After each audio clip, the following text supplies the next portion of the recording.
Regarde ça, ces 4 appartements, mes investisseurs débutants les ont achetés ces 3 derniers mois pour une rentabilité comprise entre 8 et 12%. Et aujourd'hui, je te montre exactement comment on a fait, sans théorie, avec que du concret. Moi, c'est Sacha, j'ai 27 ans et je gère 300 biens via mon cabinet de gestion. J'accompagne des débutants à acheter leur premier bien rentable, pas en théorie, mais en physique ou en visioconférence avec eux. On fait des visites ensemble, on négocie des biens ensemble et on fait le montage du dossier bancaire ensemble. Donc, ce que je vais te montrer aujourd'hui, ce n'est pas ce que j'ai lu, c'est ce que je fais tous les jours de la semaine. Dans cette vidéo, tu vas apprendre les 3 étapes pour acheter ton premier bien rentable. Comment savoir si c'est rentable en 2 minutes? Qu'est-ce qu'il faut acheter exactement? Et comment présenter ça à la banque? Et à la fin, tu auras un plan clair. Ton premier achat, ça doit pas être un jeu d'analyse de rentabilité ultra poussé. C'est un jeu simple, faire un dossier qui passe à la banque. La différence entre ceux qui achètent et ceux qui rêvent, c'est que ceux qui achètent ont compris que la banque ne cherche pas le meilleur deal, la banque cherche la sécurité. Quand tu arrives à la banque, le conseiller se pose 3 questions. Est-ce que ce bien se loue facilement? Et là, tu lui montres que tu as fait tes devoirs, pas juste vu une annonce sur Le Bon Coin. Tu lui montres 30 annonces de location pour des T2 dans cette ville avec une population de 50 000 habitants. Cela permettra aux banquiers de comprendre que la demande est là. On va voir ça juste après, mais spoiler, si tu arrives avec un Excel bien fait, tu passes devant 80% des gens. Et enfin, est-ce que ton profil est clean? Il te faut des comptes propres, une tenue correcte et un discours clair. Mon dernier client, Antoine, a eu son prêt pas parce qu'il avait le meilleur dossier, mais parce qu'il avait le profil le plus rassurant. Voici la règle d'or du premier achat. Pour le premier bien, c'est assez simple.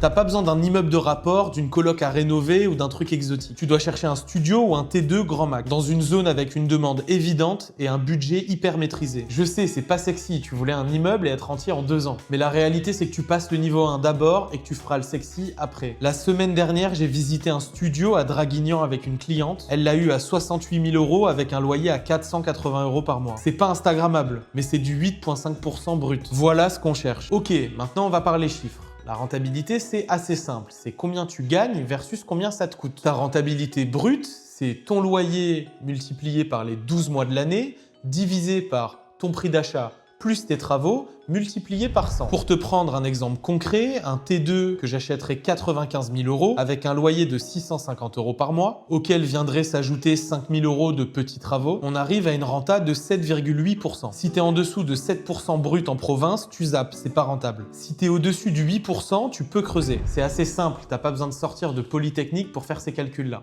Mais attention, la rentabilité brute, c'est toujours très joli sur le papier. Et la réalité, c'est la rentabilité nette. Et là, 90% des débutants se plantent parce qu'ils oublient ces 4 choses. En 1, c'est les vacances locatives. Et oui, il peut arriver que tu n'aies personne dans ton appartement pendant 1 mois. Et même 1 mois sans locataire par an, ça change tout ton calcul. En 2, c'est les petits travaux et les entretiens courants. Un chauffe-eau qui claque ou une fuite, c'est 500 à 1000 € par an de budget minimum. En 3, c'est l'ameublement de ton appartement. Ça varie entre 1500 € et 3000 € au départ et c'est à rajouter dans ton apport bancaire. Et en 4, c'est la fiscalité. Microfoncier, microbic, LMNP. J'ai eu un client qui m'a montré un super deal à 9% brut et au final, on a fait les calculs ensemble et on est tombé sur 4% net. À ce niveau-là, c'est plus un deal, c'est une perte de temps. Ok, maintenant tu sais calculer, mais qu'est-ce que tu dois acheter concrètement? Voici le portrait robot de ton premier appartement rentable. Le prix doit être accessible, ne mets pas 80% de ton épargne en apport. Garde-la de côté, tu pourras réinvestir par la suite. La demande locative de la zone doit être évidente. Étudiants, jeunes actifs dans un bassin d'emploi et à proximité des transports. Privilégie un bien avec des petits travaux. Un coup de peinture, un sol à refaire, une cuisine à la limite, mais exclue toutes les rénovations lourdes pour ton premier investissement. Opte pour une configuration assez simple. Pas de couloir de 12 mètres ou un studio en sous-pente avec une fenêtre de 30 cm. J'ai des investisseurs qui me présentent des trucs. Les gars, s'il vous plaît, supprimez-moi ces annonces. Et enfin, un DPE maîtrisable. Si c'est un DPEG, tu fuis, à moins que tu saches exactement comment le repasser en D avec un budget travaux maîtrisé. Et maintenant, on va voir les 3 conneries à absolument éviter. Déjà, ce bien qui est trop gros et qui te fait peur. Ces petits immeubles à 300 000 € avec des rentabilités de 10%, c'est pas mal, mais jusqu'à maintenant, tu n'as toujours pas géré de locataire.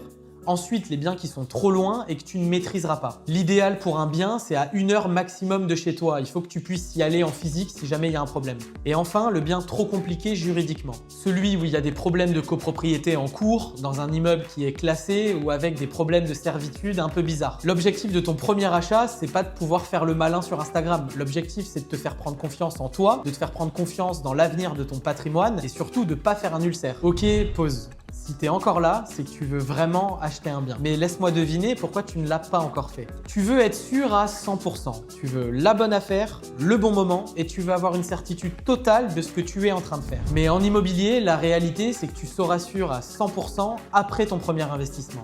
Jamais avant. Tu ne cherches pas la certitude, tu cherches un process qui réduise les risques. Des chiffres prudents, une zone en demande, un bien qui est simple et un dossier bancaire carré. C'est ça qui te fait passer de consommateur de vidéos YouTube à réel investisseur. Ok les gars, je vais vous faire un plan concret pour cette semaine. Tu choisis 1 à 3 villes maximum avec une demande locative claire. Tu regardes Le Bon Coin et tu fais ton analyse. Tu vas analyser 20 annonces pour comprendre les prix, le loyer et le marché. Et tu vas te donner l'objectif de visiter 2 biens. Et tu vas faire ton calcul sur 5 des 20 annonces que tu as analysées. Tu vas faire les loyers vs le coût réel sur la base des calculs que je t'ai donnés précédemment. Tu vas te mettre l'objectif de visiter 2 biens. Tu vas plus apprendre en visitant 2 biens qu'en 20 vidéos YouTube. Et pour finir, tu vas me préparer un mini dossier bancaire avec tes revenus, tes charges, tes projets et tous tes chiffres, même si tu n'as pas encore visité. Si tu fais ça, tu vas avancer, même sans achat immédiat, parce que l'action crée la clarté et pas l'inverse. Voilà, maintenant tu as les grandes lignes de la méthode que j'utilise avec mes clients pour leur premier achat. Évidemment, tu peux me contacter sur TikTok ou sur Instagram pour te faire accompagner. Dis-moi en commentaire ce qui te fait le plus peur pour ton premier investissement. Est-ce que c'est la banque? Est-ce que c'est les travaux? Je lis tous les commentaires, alors tu peux y aller. Dans une prochaine vidéo, je te montre comment présenter ton dossier à la banque